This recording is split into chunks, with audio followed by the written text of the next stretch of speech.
تم سب بچے بیٹھے ہو، والدین کو اپنی جنت بنا لو، ماں باپ کو اپنی جنت بنا لو، ان کی دعا لے لو۔ میرے نبی نے فرمایا کاش میری ماں زندہ ہوتی۔ ماں کا خاص طور پر منشن کیا، میری ماں کیوں کہ باپ کو تو دیکھا ہی نہیں، اور ماں کو دیکھا ہے 6 سال۔ میری ماں زندہ ہوتی اور میں عشاء کی نماز کے مصلی پہ کھڑا ہوتا اور میرے گھر سے میری ماں کہتی محمد، تو میں ماں کے لیے نماز توڑ دیتا۔ میرا نبی کہہ رہا ہے۔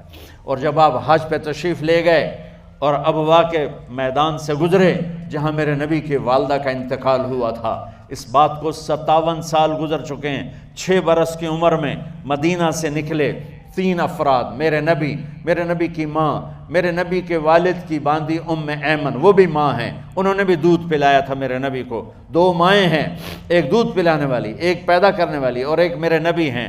جب ابوا کے پہاڑوں میں پہنچے تو اچانک ہارٹ اٹیک سے حضرت آمنہ 25 سال کی عمر میں انتقال فرما گئیں، اور میرے نبی نے اتنا اس کا غم لیا۔ 6 سال کا بچہ، میں سن 2000 میں وہاں گیا تھا، میرے آنسوں نہیں رکنے کو آ رہے تھے کہ کہاں میرے نبی کی ماں کو اللہ نے اٹھایا، نہ کوئی آسرا، نہ کوئی سہارا، نہ کوئی رشتہ، نہ کوئی جھولی، نہ کوئی چھاؤں، ایسے تنہا یتیم کر دی۔ جب ان کو پتھروں میں دبا کے نیچے اترے، ام ایمن کو سے ہاتھ چھڑا کر بھاگے اور اوپر پہاڑی پہ چڑھ گئے۔ جب ام ایمن پیچھے گئیں تو ام ایمن نے کیا دیکھا کہ ابوا کے پہاڑ بھی رو رہے ہوں گے، آپ ماں کی قبر کو چمٹ کے ایسے اوپر لیٹے ہوئے تھے، قبر کو پکڑا ہوا تھا، اوپر لیٹے ہوئے تھے۔ جب ام ایمن قریب آئیں تو سنا آپ کہہ رہے تھے اماں جی، آپ کو تو پتہ تھا آپ کے سوا میرا کوئی نہ تھا، آپ مجھے چھوڑ کے کہاں چلی گئی، کیوں چلی گئی؟ 6 سال کا بچہ پہلی موت دیکھ رہا ہے تو ان کو سمجھ میں نہیں آ رہا کہ میری ماں کے ساتھ ہوا کیا ہے۔ ام ایمن نے اٹھانا چاہا، آپ نے اٹھنے سے انکار کر دی۔ اس صدمے کو سینے میں لیے ہوئے 57 سال کے بعد، 7ویں دن بندہ رو نہیں سکتا، رونا ہی چاہے تو رونا نہیں آمدا، 57 سال کے بعد آپ اس وادی سے گزرے، آپ نے اونٹنی کو ماں کی قبر کی طرف موڑ دیا، اور ان پلرز کو 3 گنا کرو تو وہ پہاڑ بنتا ہے، چھوٹی پہاڑی تھی۔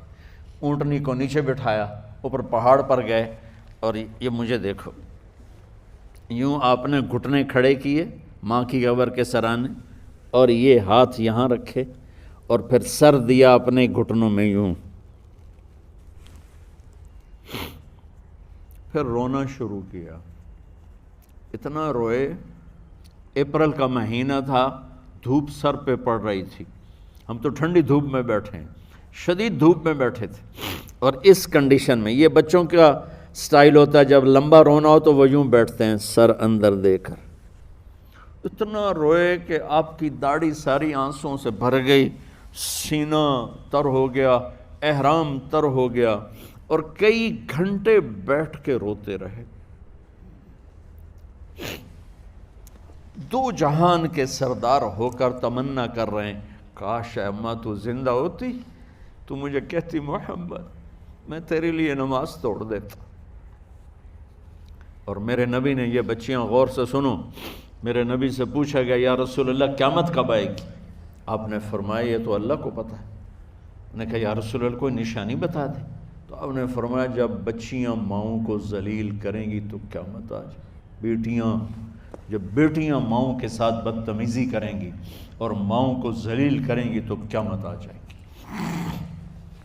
ایک ماں بیٹی کو میں بھول نہیں سکتا، ماں کے موٹے موٹے آنسو گر رہے تھے، اور بیٹی ماں سے کہہ رہی تھی بھوک نہیں، ہماری اپنی پنجابی زبان، بھوک نہیں، اوئے ہوئے ہوئے ہوئے، یہ تو ہم نوکر کو کہتے ہوئے ڈرتے ہیں، وہ ماں سے کہہ رہی تھی بھوک نہیں، یعنی بکواس نہ کر، روا کے چپ، صرف آنسو اس کے گر رہے تھے ایسا۔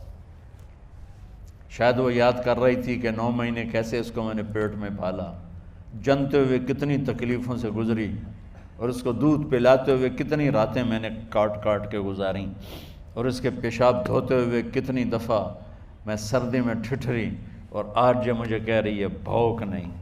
اس لیے میرے نبی نے فرمایا جس نے ماں باپ کو دکھ دیا، سنو غور سے بچوں سارے سنو، جس نے ماں باپ کو دکھ دیا اس پہ اللہ کی لعنت، اس پہ فرشتوں کی لعنت، اس پہ زمین آسمان کی لعنت، نہ ان کی نماز قبول ہے، نہ روزہ قبول ہے، نہ صدقہ قبول ہے۔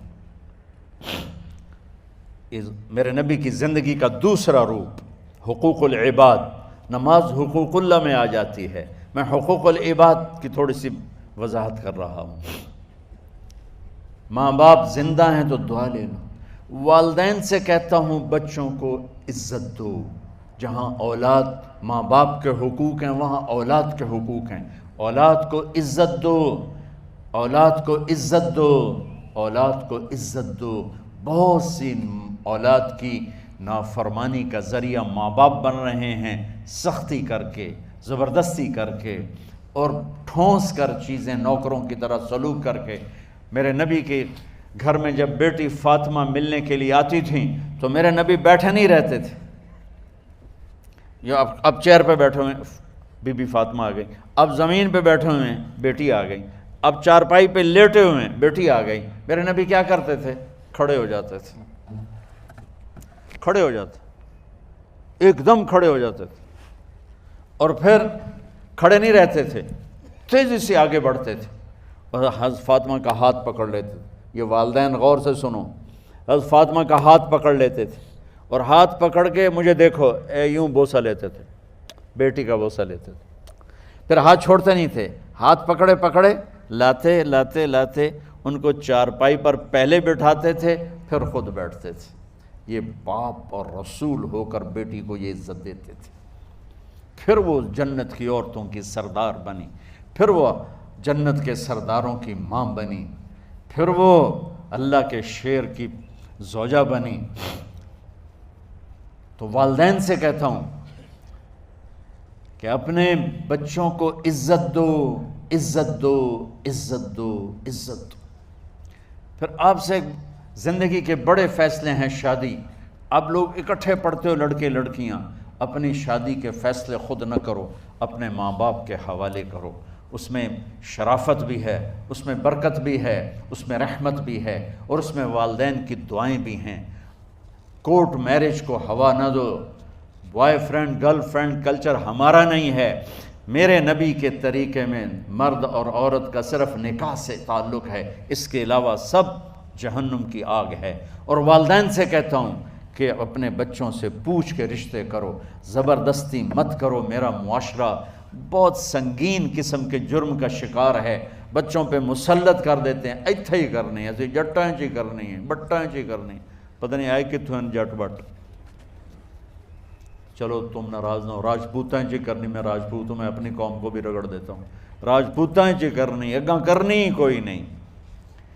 یہ ظلم و ستم اولاد پہ مت کرو، اپنی بچی سے پوچھو، اگر بیٹی ہاں کرے تو پھر قدم اٹھاؤ، اگر بیٹی کہہ دے میں نہیں کرنا چاہتی تو وہ نافرمان نہیں ہے۔ اللہ کے واسطے میری سنو، صرف تم نہیں سن رہے ہو، اس کیمرے سے لاکھوں کروڑوں لوگ سن رہے ہیں۔ اگر بیٹا یوں کہہ دے کہ ابا میں نے یہاں شادی نہیں کرنی، میرا جی نہیں چاہتا ہے، تو وہ بیٹا نافرمان نہیں ہے، فرما بردار ہے، اس نے شریعت کا حق استعمال کیا ہے۔ اب ایسا ظلم مت کرو کہ نہیں اتھے ہی کرنی ہے، اتھے گھروں نکل جا۔ زندگی تم نے تو نہیں گزارنی، زندگی تو بچے نے گزارنی، میں قربان جاؤں۔ ایک حدیث سنو پہلے، پھر اگلی بات سناتا ہوں۔ ما تزوجت وما زوجت الا بوحی من السماء نزل به جبریل۔ لوگو سنو، میں نے جہاں شادی کی، میں نے جہاں بیٹی کی شادی کی، پہلے آسمان سے جبریل فرشتہ اللہ کا حکم لے کر آیا، پھر میں نے قدم اٹھایا۔ سمجھ گئے میری یہ بات؟ سمجھ گئے سارے؟ اب اگلی سنو۔ حضرت علی فاطمہ کا رشتہ لینے آ گئے، اور جبریل ان سے پہلے آ گیا کہ یا رسول اللہ فاطمہ علی کے لیے ہے۔ باپ محمد مصطفیٰ جیسا ہے، رشتہ مانگنے والا علی جیسا ہے، اور بیٹی فاطمہ جیسی ہے۔ اور آپ پوچھتے ہیں علی کیسے آئے؟ وہ شرم کی وجہ سے کچھ کہہ نہ سکے، چپ۔ آپ کو تو پتہ تھا، آپ نے فرمایا فاطمہ کے رشتے کے لیے آئے ہو؟ کہا جی۔ تو جبریل تنال بیٹھا ہوا ہے کہ یا رسول اللہ اتھے ہی کرنا ہے، آپ نے ہاں نہیں کی، آپ نے کہا انشاءاللہ، اور یہ کہہ کر اٹھ گئے۔ انشاءاللہ نبی کا ہاں ہی ہوتا ہے، لیکن جبریل کے آنے کے باوجود اور اللہ کے کہنے کے باوجود میرے نبی کو بھی پتہ ہے کہ یہ رشتہ یہاں کاتب تقدیر نے لکھ دیا ہے، لیکن امت کو سبق سکھانے کے لیے آپ گھر تشریف لے گئے۔ بیٹی فاطمہ کہ جی یا رسول اللہ، کہا علی کا رشتہ آیا ہے، میں ہاں کر دوں؟ سبحان اللہ۔ میں اپنے دیہاتی بچیوں پہ مجھے رونا آ گیا کہ جنہیں پتہ ہی نہیں ہوتا سانو کہیں نال بندے پہ جانور ہے یا انسان ہے۔ علی جیسا داماد، چلو علی کو چھوڑو، فاطمہ کو چھوڑو، جبریل آیا بیٹھا ہے، جبریل آیا بیٹھا ہے۔ اس کے بعد فاطمہ سے پوچھنے کی کیا بات؟ جبریل آ کر کہہ رہا یا رسول اللہ، اللہ کہہ رہا ہے فاطمہ علی کے لیے ہے اور علی فاطمہ کے لیے ہے، اور پھر آپ کہتے ہیں بیٹی فاطمہ ہاں کر دو۔ ہماری تو آج کی بیٹیاں انکار نہیں کرتی، چپ کر کے گاں ماش طرح بن چھڑ دین کلے نال۔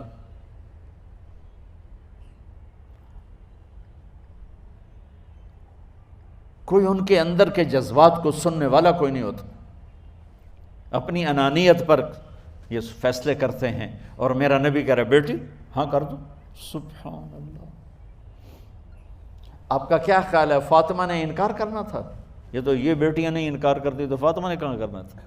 لیکن یہ سبق دینا تھا ان والدین کو جو نادانی کے فیصلے کر کے اولاد کو ہمیشہ ایک ٹھنڈی آگ میں دھکا دے دیتے ہیں۔ حضرت فاطمہ رضی اللہ تعالیٰ عنہا نے جب ہاں کی پھر آپ باہر نکلے۔ اچھا مزے کا واقعہ ہو، حضرت علی اٹھ کے باہر نکلے تو صحابہ باہر کھڑے انتظار کر رہے تھے کہ کیا ہوا۔ حضرت علی کو بھیجنے والے تھے عبد الرحمن بن عوف، پہلے ابو بکر گئے تو آپ نے انکار کر دیا، عمر گئے رشتہ مانگا، آپ نے انکار کر دیا۔ عبد الرحمن بن عوف نے علی سے کہا آپ جائیں، آپ کا رشتہ رد نہیں ہوگا۔ کہنے لگے میرا تو ذاتی گھر بھی کوئی نہیں، مجھے کہاں سے رشتہ ملے گا، میں تو بالکل غریب ہوں۔ کہا نہیں تم جاؤ۔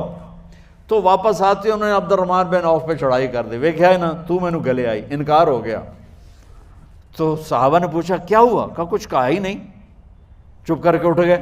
تو عبد الرحمن بن عوف کہنے لگے کچھ بولے صحیح، کہ بس اتنا کہا انشاءاللہ کا تو مبارک ہو، نبی کا انشاءاللہ ہاں ہوتا ہے۔ کہا اچھا، تو اتنے میں آپ باہر تشریف لے۔ کہا علی، کہا جی، کہا لو بلاؤ، لوگوں کو بلاؤ۔ ساری مسجد بھر گئی، آپ کی ساری مسجد فل ہو گئی۔ آپ ممبر پہ کھڑے ہوئے علی کو سامنے بٹھایا، کہا لوگو یہ جبریل میرے پاس اللہ کا پیغام لائے ہیں کہ میں فاطمہ بنت محمد کا نکاح علی کے بن ابی طالب کے ساتھ کر دوں۔ پھر آپ نے خطبہ پڑھا اور کہا کہ علی، ہائے ہائے ہائے، میں نے فاطمہ بنت محمد کو 400 درہم مہر کے عوض تیرے نکاح میں دیا، تو نے قبول کیا؟ حضرت علی نے زور سے نعرہ لگایا میں نے قبول کیا، اور سجدے میں چلے گئے، اللہ کا شکر کا سجدہ ادا کیا۔ پھر میرے نبی نے وہیں سارے مجمع کو شہد کا شربت پلایا اور تازہ کھجوریں کھلائیں، اور پھر جب رخصتی ہوئی تو آپ نے حضرت علی سے فرمایا کہ آپ آ کے لے جاؤ۔ پھر آپ نے حضرت ام سلمہ، حضرت حفصہ اور جناب حضرت عائشہ رضی اللہ تعالیٰ عنہ، ان تینوں کو بلا کر فرمایا تمہیں پتہ ہے نا مجھے فاطمہ سے کتنا پیار ہے، تو تم فاطمہ کو دلہن بناؤ، اس کی تیاری کرواؤ، اسے دلہن بناؤ۔ تو ان تینوں نے حضرت فاطمہ کو دلہن بنایا۔ پھر آپ نے حضرت علی کو پیغام بھجوایا، وہ تشریف لائے، اپنی اونٹنی لے کر آئے، حضرت عقیل ساتھ ہے، سلمان فارسی ساتھ ہے، اور دروازے پر اونٹنی بٹھائی، آپ علی کو اندر لے گئے اور یوں فاطمہ کا ہاتھ پکڑ کے علی کے ہاتھ میں دے کر فرمایا علی تمہیں نبی کی بیٹی مبارک۔ سبحان۔ پھر آپ نے کہا میری بیٹی فاطمہ، مجھے اپنے خاندان میں جو سب سے زیادہ محبوب تھا میں نے تیرا ہاتھ اس کے ہاتھ میں دے دیا ہے۔ والدین سے کہتا ہوں اپنے نبی کی زندگی پڑھو۔ میرا درد ہے کہ ہماری ثقافت میں اسلام داخل نہیں ہوا، ہمارے عبادت میں اسلام آ گیا، بہت سارا مجمع مرد عورتوں کا نمازی ہے، حاجی ہے، عمرے کرتے ہیں، لیکن ثقافت میں نبوت کی جھلک دکھائی دے، ثقافت میں اللہ کا نبی دکھائی دے، وہ نہیں ہے۔ زندگی بیت گئی اس انتظار میں، مدت سے لگ رہی تھی لب بام ٹک ٹکی، تھک تھک کے گر گئی نگہ انتظار آج، پتہ نہیں کب صبح ہوگی۔ چلو کہتے تو جائیں مجھے ہے اگرچہ بت ہیں جماعت کی آستینوں میں، مجھے ہے حکم اذان لا الہ الا اللہ۔ والدین کے ذمہ ہے اولاد کو عزت دینا، ان کے سب سے بڑی خواہش میں ان کا احترام کرنا کہ زندگی انہوں نے گزارنی ہے، اور آپ کے ذمہ ہے والدین کے آگے سر جھکا دینا۔ اللہ کے واسطے کورٹ میرجز اور خفیہ شادیاں یہ نہ ہماری ثقافت ہے نہ یہ انسانیت ہے۔ ہمیشہ دکھ دردوں میں زندگی گزرتی ہے کہ اصل زندگی تو موت کے بعد آنے والی ہے۔ تو والدین پڑھیں شریعت کو، اولاد بھی پڑھے اپنے نبی کی زندگی کو۔ ایک شخص حضرت عمر کے پاس آیا ایک بیٹے کو لے کر، کہا امیر المومنین یہ میرا بیٹا بڑا نافرمان ہے اور مجھے بہت تنگ کرتا ہے۔ حضرت عمر کے پاس لاٹھی ہوتی تو انہوں نے یوں اٹھائی، وہ کہنے لگا حضور معافی دیا جائے، ایک میری گل سن لو۔ آپ نے فرمایا کیا؟ کہنے لگا ماں پیو دے بڑے حق ہیں، بالکل ٹھیک ہے، پر کوئی ساڈا حق بھی ہے ماں پیو تے؟ آپ نے کہا ہاں۔ آپ نے کہا ہاں۔ کہنے لگے ذرا وہ بتا دیں۔ کہا پہلا حق ہے اچھی ماں تلاش کرے، نیک عورت تلاش کرے۔ دوسرا حق یہ ہے نام اچھا رکھے۔ تیسرا حق یہ ہے اس کو قرآن کی تعلیم دے۔ کہا جی پھر سن لو حضرت جی، میرے پیو کو پوچھو اس حبشی عورت نال شادی کر کے مینوں حبشی ماں دیتی، انہوں کوئی عرب ماں ہی نہیں لتی۔ میرا پہلا حق اس مارے ہے۔ دوسرا سن لو، اس نے میرا نام جولان رکھا ہے، جولان گندگی کے کیڑے کو کہتے کہ اس نے میرا نام جولان رکھا ہے۔ اور تری سن لو، اس آج تے مینوں قرآن دی شکل نہیں وکھائی۔ حضرت عمر ہوئی سوٹا وہ دے سر تے پھیر دے کہ پہلے تیری مالش کراں پھر ایدی کر سکتا۔ تو آج کے والدین بھی اپنی اولاد کے بارے میں بہت بہت بہت غافل ہیں، اور اولاد کا بھی حال یہی ہے، چونکہ ماں کیا ہے، باپ کیا ہے، اولاد کیا ہے، یہ شریعت، یہ قرآن بتاتا ہے، یہ میرے نبی کی زندگی